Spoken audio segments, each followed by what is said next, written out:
here with us, and she's a UX UI lead here with 5 years of UX UI industry experience, and she's published 4 research papers in this realm. And so also welcome to Eric Kirby, who's the solution sales lead from LifeRay. Thanks so much, Eric, for being here. It's awesome to be working with you again today. I know you've assisted a ton of organizations across different verticals in the enterprise, and I know that you've done a lot of work in insurance, so thrilled to have you here. And last but not least, John Keddy, who's the senior principal at IAT Navarca Group, and he has been a strategic advisor to the C-suite and InsurTech and FinTech and emerging technologies. And I'm going to hand over to John now, so he can start us off with a bit of an overview of things, and then I'll come back and host the panel. We at Veriday are really happy to be here today, and we'll tell you a little bit more about who we are and what we do towards the end, but I'm going to hand off to you, John. Well, thank you very much. And I have just a few slides prepared to structure my comments. So if we could pull it up. Yes, thank you very much. And just go into full screen mode as you're about to do, and we'll kick it off. So first of all, as we just said, I am John Keddy from IAT Navarca. We're a technology advisory firm. That means I get to spend all day, most every day, spending time with different C-level executives such as CIOs, CTOs, and CISOs. Because of our technology bent, my work skews a little bit more to the technology sector. However, later this afternoon, I'll be talking to the chief underwriting officer at one of the largest insurance companies on earth. We'll also speak with COOs, head of innovation, and head of transformation. We also have the great opportunity to work with leading insurance solution providers, companies such as Veriday, who have skills or expertise or knowledge within the insurance industry. It doesn't mean that is all they do, but they have a distinct focus and we engage with them. All the work we do is under NDA, so I can't mention a specific company, but I can certainly share trends and observations. And I give this as background just so you understand in a few slides as I share observations and comments. I'm not sampling from a sample of 2 or 3. I have the great opportunity to literally spend hundreds of conversations a year with executives, and I'll share just a very few perspectives for our session today. Let me start at the very, very highest level. That 2023 remains murky, and there's still a lack of clarity from an investment perspective around things transformational. And that's related to uncertain economic conditions. I will tell you it varies greatly by niche, and increasingly it varies by company. So not to get too deep into insurance, but if we looked at fixed annuity providers, for instance, they're still very optimistic about this year, the economic conditions, and they'll look forward. Their first cousin variable annuity providers aren't quite as optimistic. Life providers are in a camp of 3 different cities, 1 optimistic, 2 more concerned, and 3, some large public companies have already had to publicly acknowledge significant losses or challenges in the marketplace. So it's murky and it's unclear. Notice the terms I'm using, however. No one should say it is catastrophic, it is the end of the world, no one is investing. Those are not accurate statements. There's just uncertainty and lack of clarity, and that is a backdrop or an overall coloring to some of the trends and forces I'm about to discuss next. If we could advance the slide, please.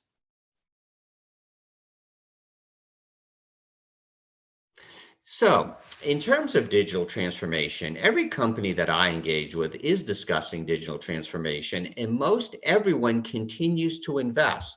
Having said that, I'll observe if you've seen one digital transformation, you've seen, well, about one digital transformation. And the reason is that companies are in different stages of their journey. Some carriers that we work with have been at this for years. Others are just starting.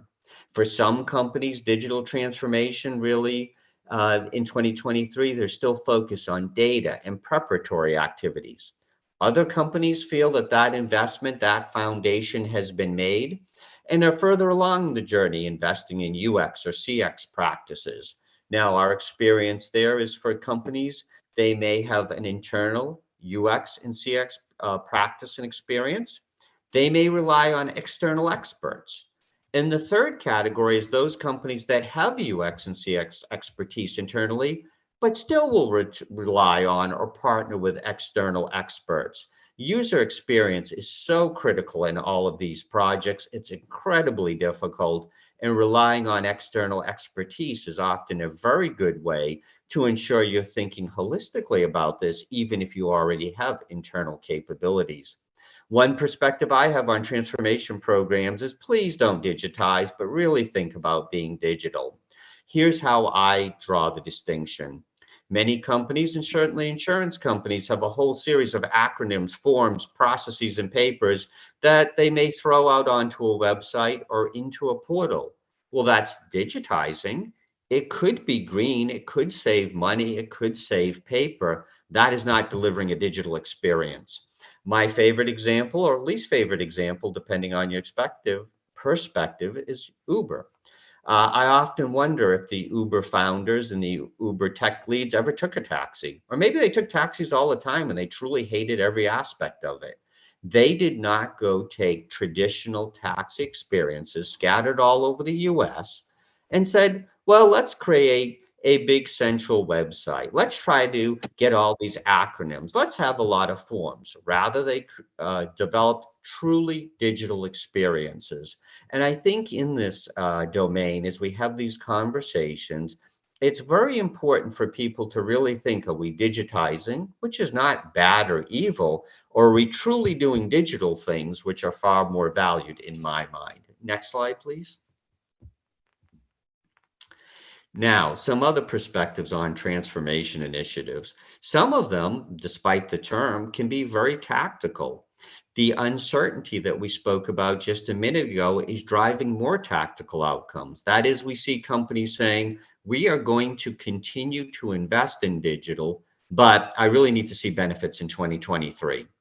Or saying, I really need to see benefits by, say, October 1st, because I have a critical business process that kicks off, and I need some results from these investments. I was speaking to an executive this morning who said a year ago we were driving at 100 miles an hour. Now we're going at 55, and making sure that each investment has very distinct and clear value. So these are some of the things that we're seeing. Now, other challenges, and this isn't going to surprise anyone on the call, is the more strategic you try to be, the more transformational, culture gets in the way. This is really fascinating to me because in my work, I would say 98% of the people I work with, and if I'm wrong, it might even be higher, are very proud of their company. They feel the company treats people well. They feel the company treats vendors well. They feel the company is a good citizen in the community. But boy, are they frustrated with how difficult real change is. And to truly be transformational, it is a real challenge. Resources, of course, are an issue. Having the right skill set, we talked about CX and UX, that challenge of that, but understanding data. And even if you have the right resources, are they available to put the hours into your initiative? There's also another conundrum here I've observed. Even if you have the funding, even if you have strategic intent and you're really driving truly digital experience, there can be a challenge with these types of programs when people like me in my past role, and I spent over 20 years as an IT delivery executive, I would go to my peers and say, give me your best people for this program. Put your best people on it. Sometimes the best people are deeply invested in the current way of doing things. So somebody who's best at their current job may not be the best person for a transformation activity. Next slide, please. I would be amiss if I didn't spend just a minute on AI and ChatGPT, which increasingly eats up, it seems, my entire day. Definitely, there has been a lot of conversation driven around all things AI due to ChatGPT. CEOs and board members at many companies are driving this conversation. Now, I'm not aware of any digital transformation being reset due to AI questions from the board, but I end that sentence with the word yet. I do think this is coming. So I think as we all are working on digital transformations, we need to be ready to answer, well, how does this support a larger AI strategy, or how have we thought that through? Definitely in the insurance sector, as in many sectors, The interest is both very broad and very deep, both with ideation as well as people doing proof of concepts. So as we think about the rest of 2023 in digital transformation, a force not to be ignored. Next slide, please. So what are some transformation takeaways, if you will? How would I summarize the things that I just quickly covered? Number one, strategic intent is critical. Ask tough questions about investments. Are we truly doing digital or are we doing something else and acknowledging that up front? Skill sets still are a challenge for many companies, whether data, UX, or this strange paradox, do we have people who are too experienced in the current way of doing things? Number three, there are economics and uncertainty. It is a real factor in force. However, people have not ceased investment. It's more a question of prudent investment. And number four, AI visibility by boards and CEOs is going to be a topic of conversation all year and not something to be ignored. Those are the remarks I've prepared. I'm looking forward to the rest of this webinar.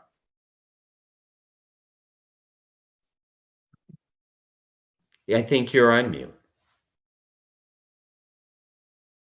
Thank you so much, John. I apologize. I was just talking on mute. I really appreciate the little bit of background that you've set there on what some of the challenges are. And so from there, I'd like to invite the panel to sort of, come together, and I will address some questions to certain people and then others we're going to ask everyone to answer. But I think, Tyson, I'm going to kick off with you.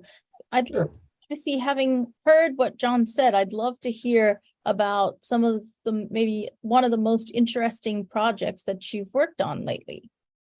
Yeah, absolutely. Well, for the last few years, myself and Sam Final and a few others have been working for a large insurance firm.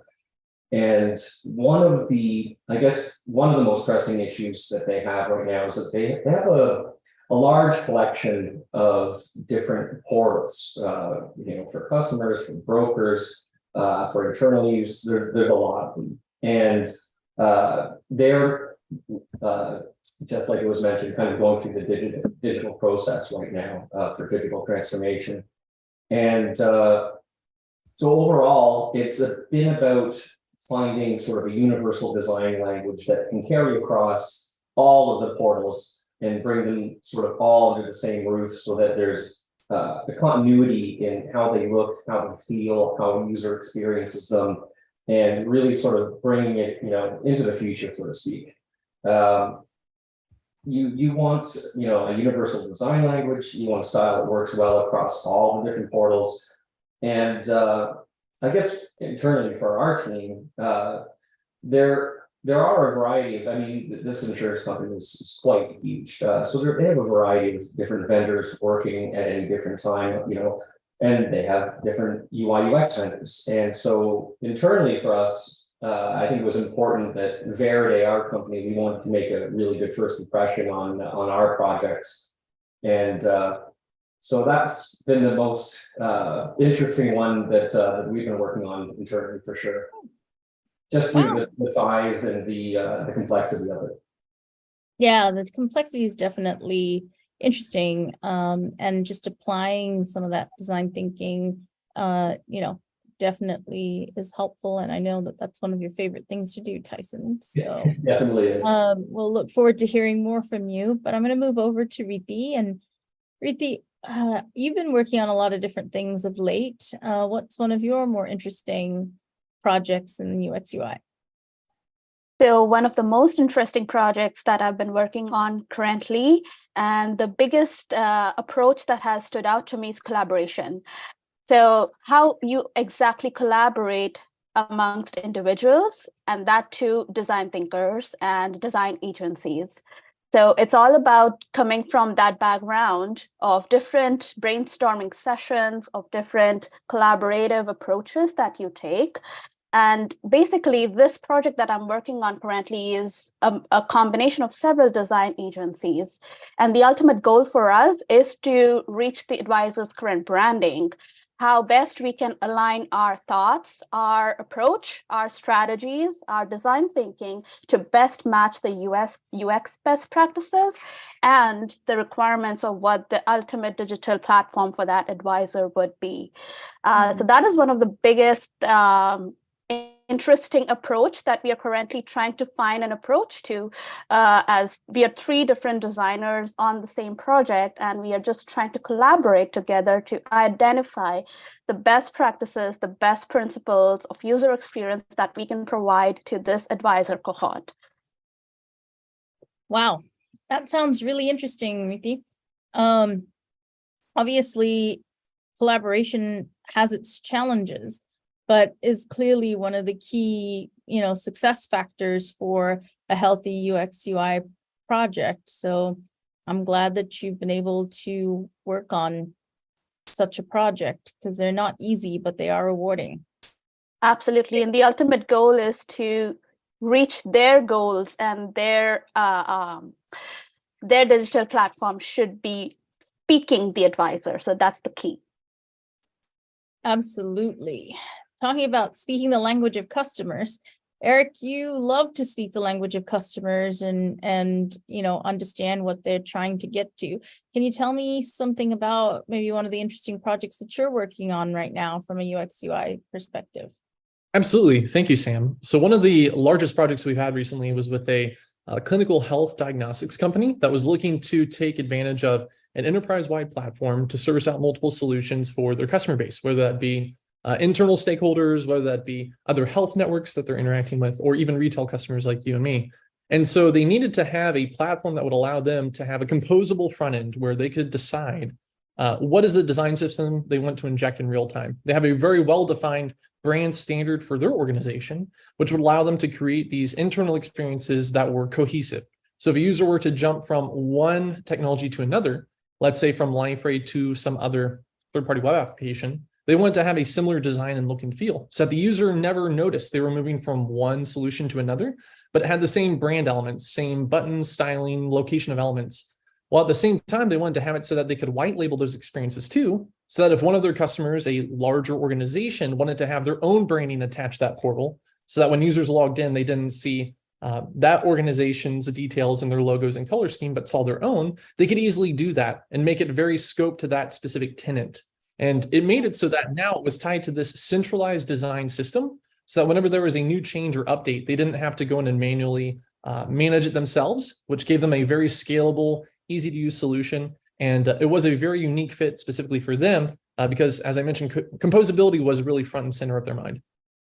No, composability is definitely there, right? It's making it to the top of most hype cycles. And for sure, it's something that people are thinking about when they're designing things. I want to sort of open this question up to the panel as a whole. And Sam Hyland, I'm going to start with you.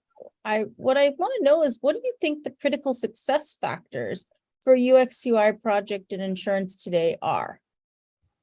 So I think, for a project to succeed today, good UI UX is almost table stakes, right? Mm-hmm. In all contexts, whether it's, B2B, B2C, it's internal, all your stakeholders expect a simple, intuitive, and easy to use UI. And I'll tell you kind of one story that happened recently is we were in the process of building out a quote bind portal, so policy management targeted towards brokers specifically. And the direction we'd gotten from the underwriting team, from business, was that this is going to be only used by brokers. All our internal folks, we're going to operate inside our legacy policy management system. So we're going along, we're going through the build, and we're starting to do demos. And the feedback we started getting from the internal folk is, whoa, we don't want to go to the policy management system because it has all these options, all these confusions, echoing back to what John said. It was digitized, but it wasn't digital. The new platform was digital. And that's where, people are starting to fall in love with it, right? They want to work with something that works the way they work.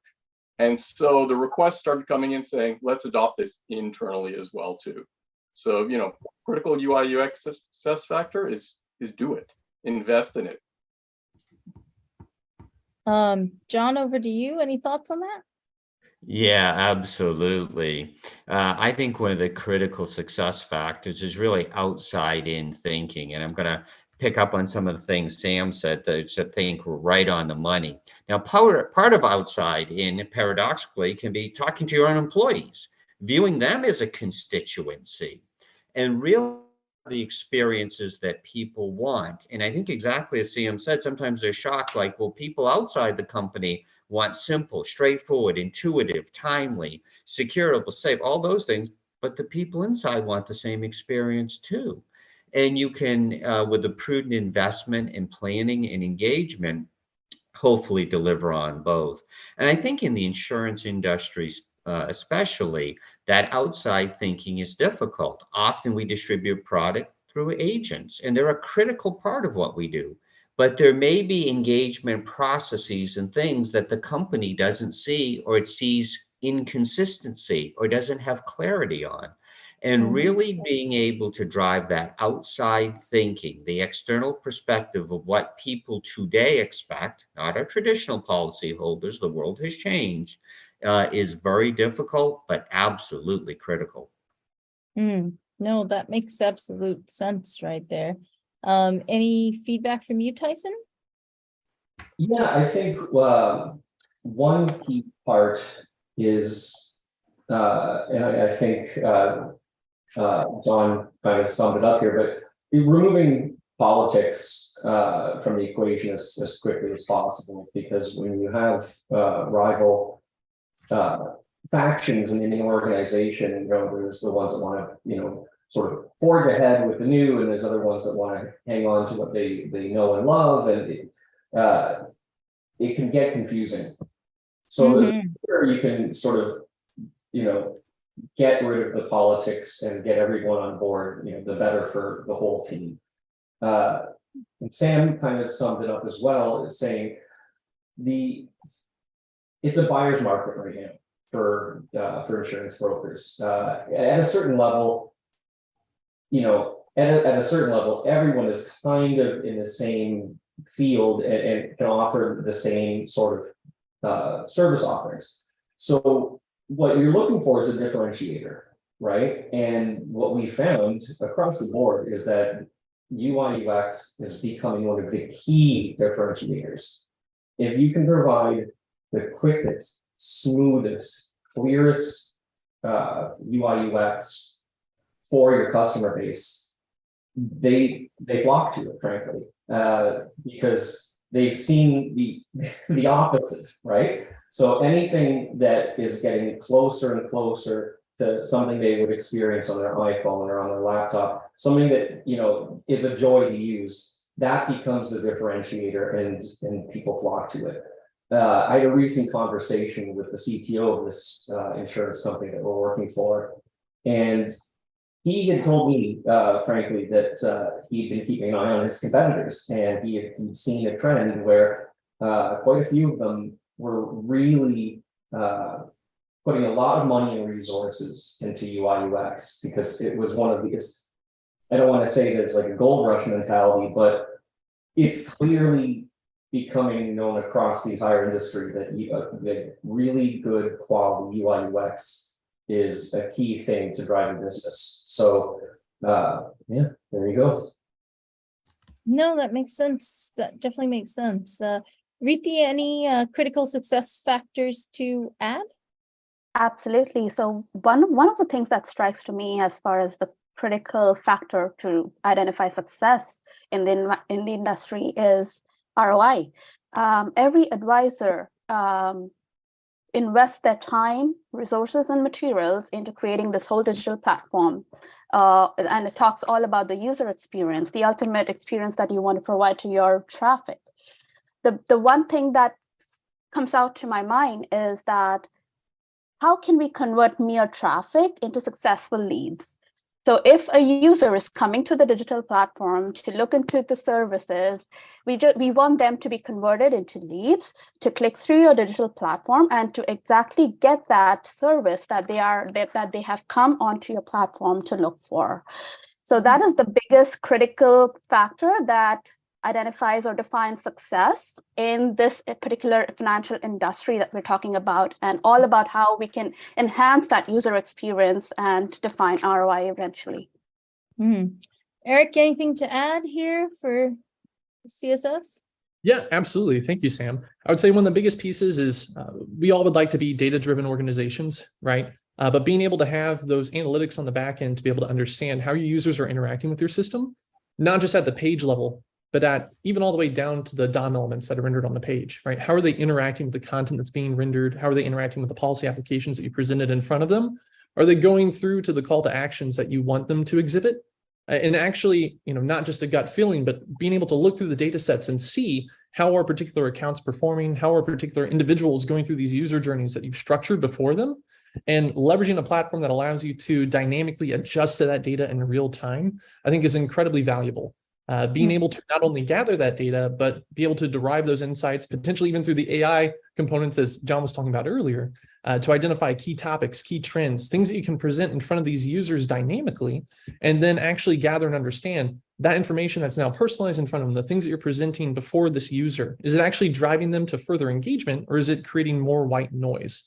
So that, as was mentioned even earlier, we can start looking at the ROI of how users are engaging with these new experiences maybe that we're creating in front of them. And even from a platform perspective, making sure that it's easy to adjust in real time and we're not doing anything too rigid or too structured before them that makes us set in a specific way, I think is very important. No, that makes a lot of sense. Thank you. Guys, I mean, you all have different thoughts on critical success factors, but my next question to the panel is, what's stopping this from happening, right? So what are the biggest challenges to achieving successful UX UI projects? And I'm going to start with Tyson. What do you think, Tyson? From my experience, it was kind of what I mentioned before, and John touched on it as well. But from my personal experience, it was internal politics at various clients.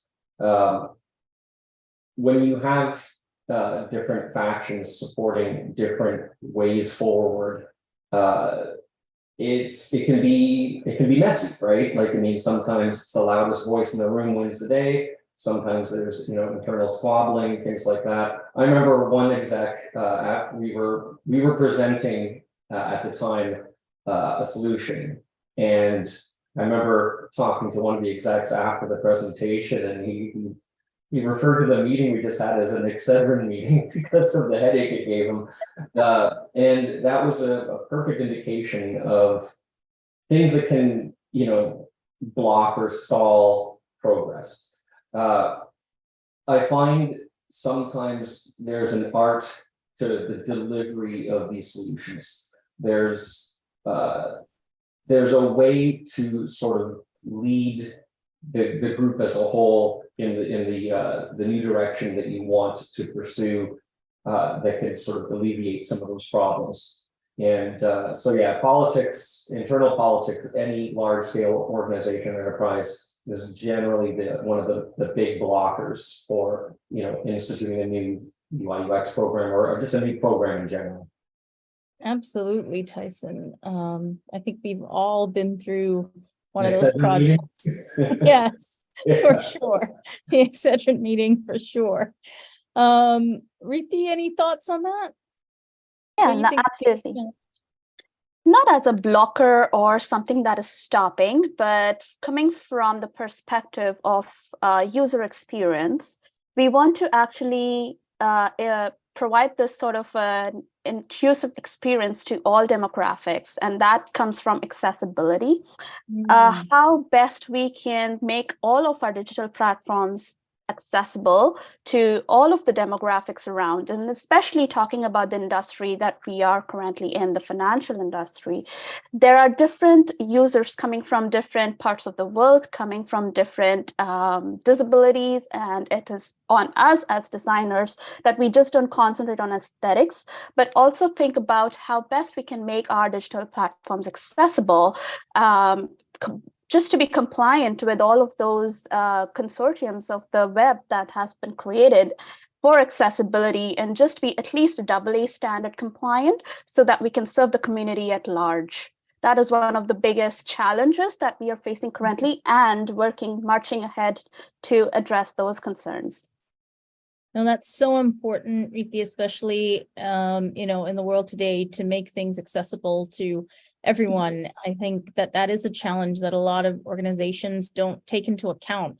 An industry that is available to everyone, and everyone needs to be able to access it. And I think you're absolutely right. That discussion often brings up challenges because obviously to make things accessible, there is a cost, right? Yes, and the absolutely. cost benefit analysis of that is often not taken into account. And yet in an industry that has to be accessible to everyone, it's a very important piece of the puzzle, and definitely something that I agree with you is a challenge, because people don't always want it in MVP state, in the first stage, and yet it's such a critical thing for this industry to have in the first stage to be inclusive for everyone. So I don't know, John, have you had similar experiences around having the discussion around accessibility as a challenge?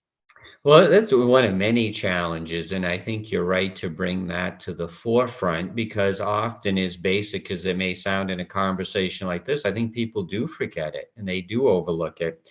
Some of the other challenges I come across is, I don't know if I'm allowed to say this, but I'll say it. I don't think insurance companies understand people.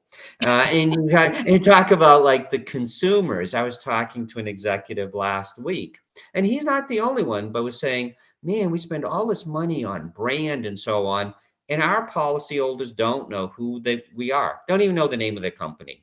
They Right. may know the agent or something about the product, but it just doesn't resonate.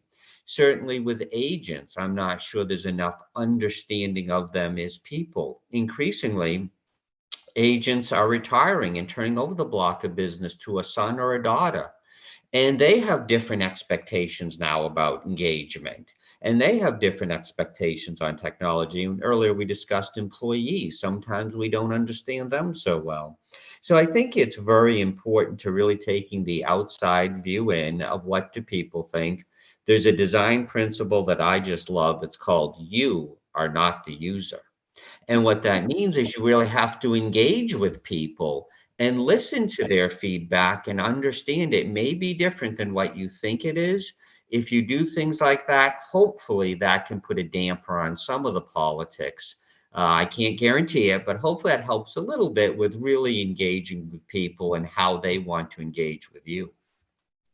I mean, I think, as Sam Hyland pointed out earlier as well, the idea that we've got to look at all sides of the user when we're thinking about not just the interface, but also design and usability of things. And it has to be both pretty and functional. And I think sometimes we want to forego one for the other. And today's especially younger market is not going to have that, right? They want it to be pretty and functional and fast.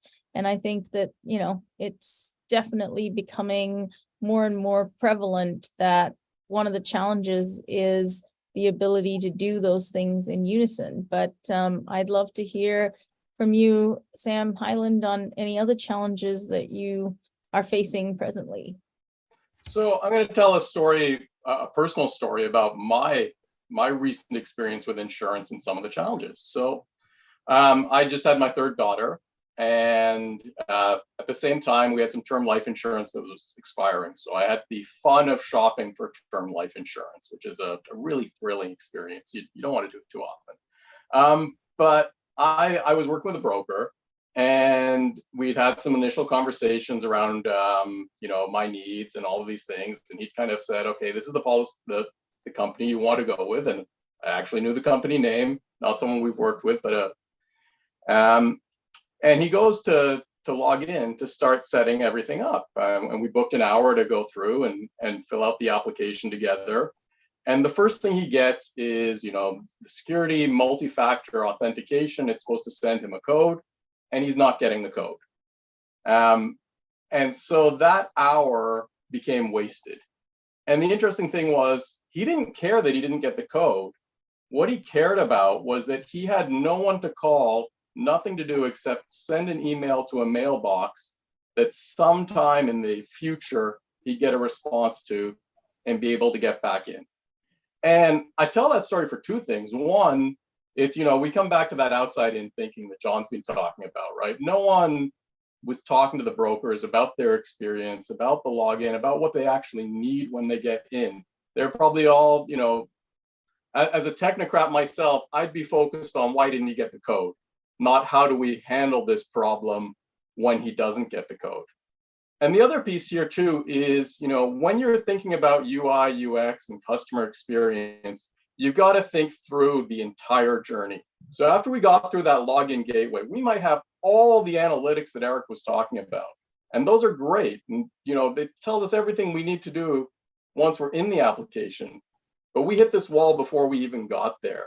And without going out, speaking to the customers, engaging through that entire UI, UX process, the entire journey, and thinking about all the negative scenarios that can come up and all the off-ramps that you can go down, you're not going to succeed.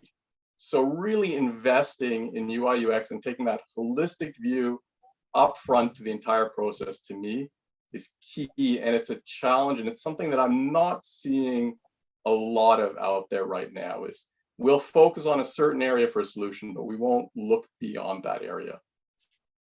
That's an interesting one, Sam, because I actually had the exact opposite experience and was, recently moved, was trying to get a new HO policy for homeowners, and I ditched all the agents because I couldn't get one to call me back quickly enough.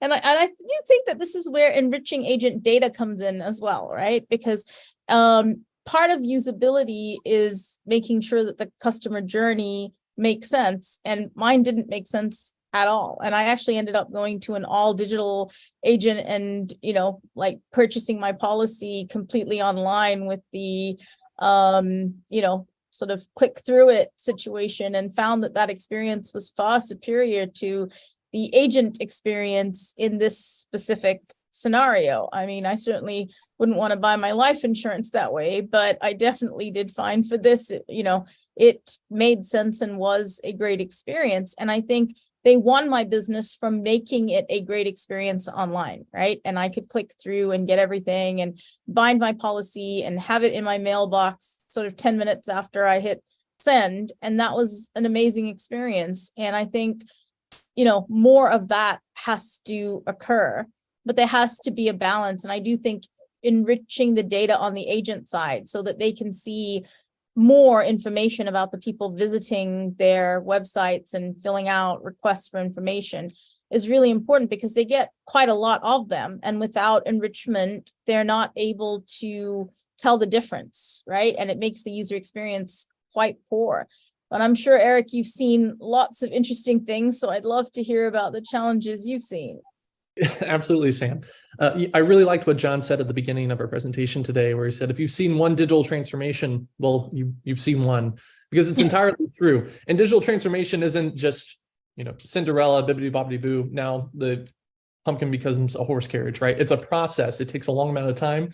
And especially for insurance, I found so many times that our customers and organizations that we work with span a very wide spectrum, where some of them don't have anything in the digital space. They have a basic HTTP, web browser experience where you can log in and see a page, but there's not really much more than that. And then there's the other end of the spectrum where there's these really great experiences. You start a policy application on your desktop, you don't finish it, so you get a mobile notification and you can pick it up from your phone and continue on, and there's no data lost or anything like that. And that's just one basic example. But what I found so often is you'll find organizations that span this entire spectrum, oftentimes, if they're on one end where they don't look at digital whatsoever, have these great ideas of what they want to achieve and want to get there immediately, rather than looking at it as a long-term process. It's something that you have to undergo for months, years, right? And it is a very iterative process where you crawl, walk, and then run. And they want to do it all themselves without getting any outside expertise, or working with people who have done this before with other organizations and gone through this process, like the experts at Veride. I can say that since I'm coming from life, right? But working with an outside team who has gone through this, seen some of the pitfalls, like accessibility, as you brought up just today, just one component of a very much larger picture that some teams might not even consider and think about as they go through that process. I would say definitely leverage the expertise of people who have done something similar to this. As I mentioned, it's not the same from one organization to another, quite different. But taking the things that have been learned, the pitfalls and challenges that have been crossed from some of the other experts, and bringing that into the expertise you already know about your business today and applying that in context, I think is incredibly important. No, I think you're absolutely right there, Eric, whether it's engaging IT Navarca person or, Liferay or even ourselves at Veride, that third-party perspective has everything to do with the success of moving forward, because we see hundreds of these a year, not one. And I agree that one of the greatest challenges I see within the insurance industry is the insular group thinking that happens because they think that we've been in insurance for 100 years and we're literally a 100-year-old company and we know what we're doing. The challenge with that is that the world has changed and the way that we do things is very different. And without some third-party perspective, there can be a lot of groupthink happening. And I do think that on the top of my list of challenges, that would be the one that sits most prominently in insurance, is that, sometimes there's just not enough voices in the room to diversify the conversation and to provide that innovative conversation. And you've got to have enough voices in the room for innovation to occur. It just has to happen. And the lack of diversity of voices will always be the biggest challenge for these things to happen with the right customer journey and design thinking in mind. So I will move on actually to a different question and actually ask, all of you have seen so many different things. What is the sort of, best overall lessons learned that you have gained from this? And I'm going to start with Rithi.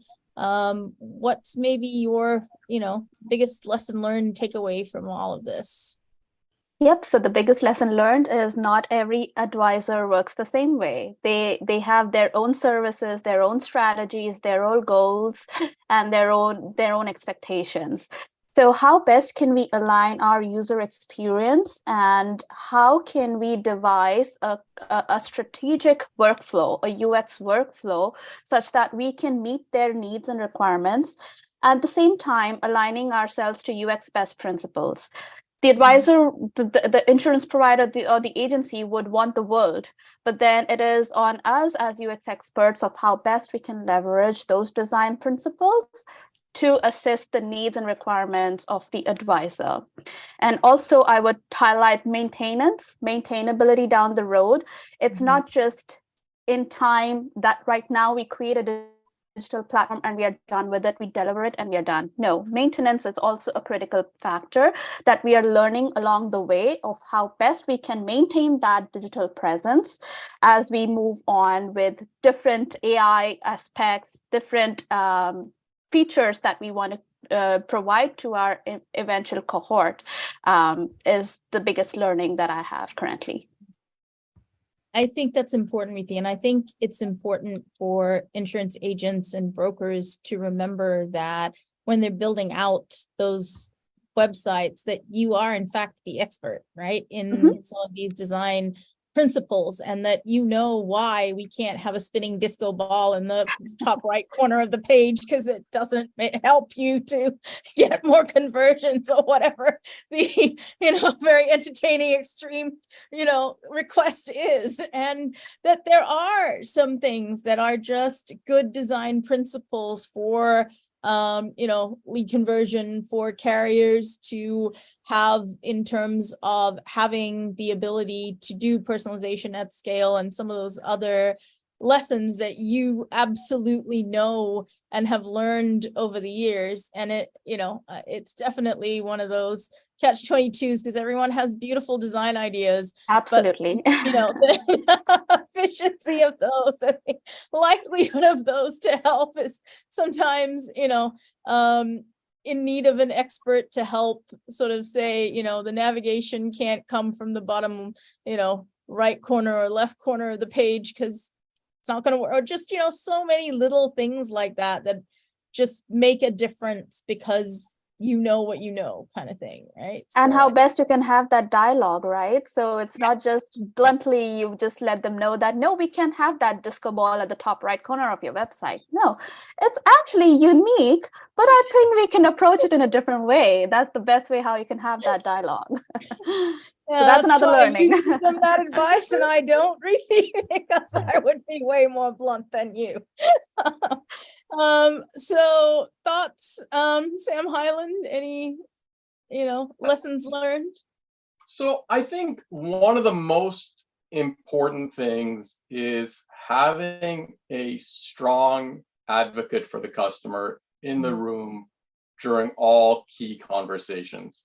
And I think UI UX is a great way to get that advocate, because when you're doing UI UX right, they know your customer very well, but they also know how to realize those customers' visions. So the customer might say they want a spinning disco ball, but the UI UX person understands the problem they're trying to solve. And the problem they're trying to solve might be, I need to know when this claim is overdue. And a spinning disco ball might not be the best way to do that. And that advocate in the room who knows how to translate their wants and needs into objectives and features within the application really helps a project succeed. And I've got one example where I saw that hands-on. It was in the reinsurance space, and we had someone who knew the technology and knew the business inside and out. And the adoption on that platform was better than expected and better than many of the other platforms I've worked on, because that key person was in the room for all the conversations. Yeah, definitely. Critical success factor to measure is definitely user adoption, right? Like, for sure, it has to be on the list. But Tyson, lessons learned on your end? Have a well-developed sense of empathy. Empathy for the project, empathy for the user, empathy for the customer. You really have to sort of, walk a mile in their shoes. You have to kind of, see where their pains are. You have to really feel them. There was a project not that long ago, and I thought to myself, well, I mean, it was my father, who was 81 this year. He was a customer of theirs. And so I was in the process of doing the UI UX for their online experience. And my father knew that store, knew that customer really well, understood it, shopped there all the time. And so I spent a lot of time with my father kind of asking him questions like, does this make sense to you? Would you expect to see this thing here? It helped a lot. And so that's sort of, something that rings true on all the projects I've worked on, is to have empathy for the user. Make sure you're looking out for things like cognitive overload, like there's so much stuff on the page that it's getting confusing to look at. Like, you have to really know what the user is going through. You have to, ask them questions. You have to have really good dialogues with not just the customer, but the end users, and really get a sense of, what their difficulties are and things like that. So yeah, a well-developed sense of empathy, I think, is key. Makes sense. I would agree. Eric, thoughts? Yeah, I would say for me, sorry, one of the biggest things would be to be able to quickly adapt. I think echoing what everyone has said so far, being able to quickly get that feedback from your end users and internal stakeholders if they're interacting with the system as well, but leveraging a technology, a platform that allows you to create these design systems, create this UX in a way that isn't, let's say, too concrete, right? Or too rigorous in the way that you have to go about changing it.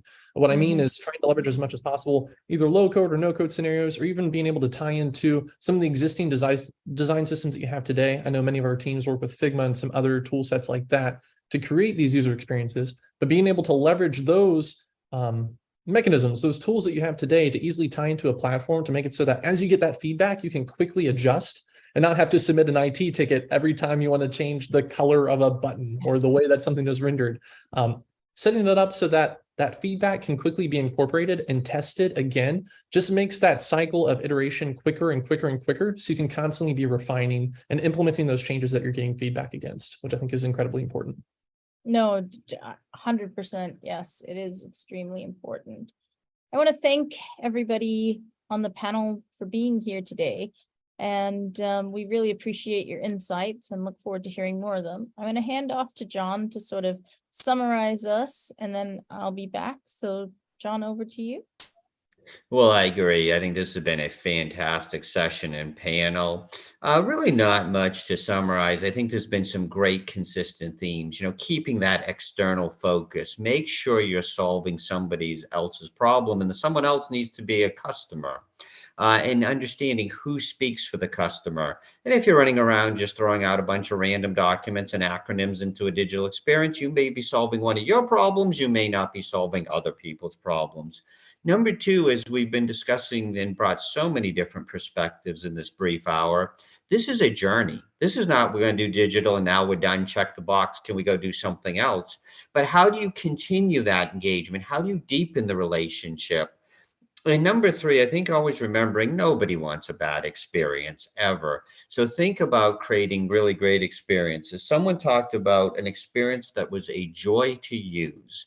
And I think having the diverse voices and the variety of perspectives in there really increases the probability that you get a joyful experience. And part of the diversity of voices, in my view, is talking to a variety of people, having experts come in to be part of that diversity.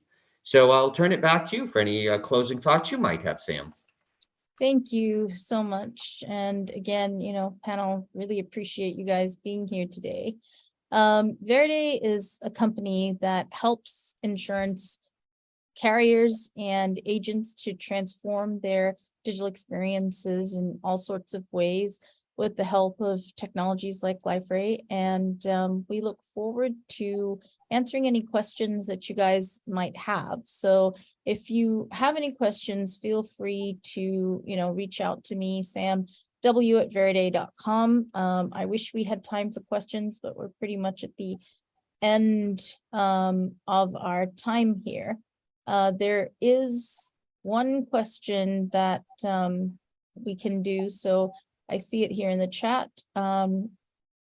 We are able to solve UX UI problems and maintenance after go live. So yes, you can make UX UI iterative if you want to. So it's not something that stops at the point of go live. I see both Reethi and Eric and Tyson all nodding here. UX UI and customer journey type experiences are 100% iterative, guys.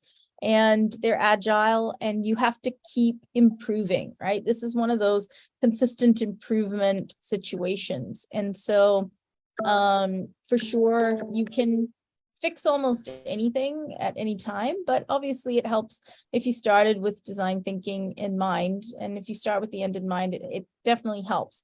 But there's no situation in which you will not be able to fix it if it doesn't work at the time that you get it out there. So we'll end on that and thank everybody for being here. We're right at time here at 45 minutes. So thank you guys so much for being here. And if you have other questions, feel free to reach out to us and ask any questions or comments that you may have. And this is streamed live on LinkedIn on our @Veride channel. So if you want to pop in there and leave comments, or on our YouTube where it's also streaming live, feel free to do that. And we'll look forward to engaging with you guys more as time goes on. And thank you again to our esteemed panel for being here. Thank you very much. Thank you. Thank you very much.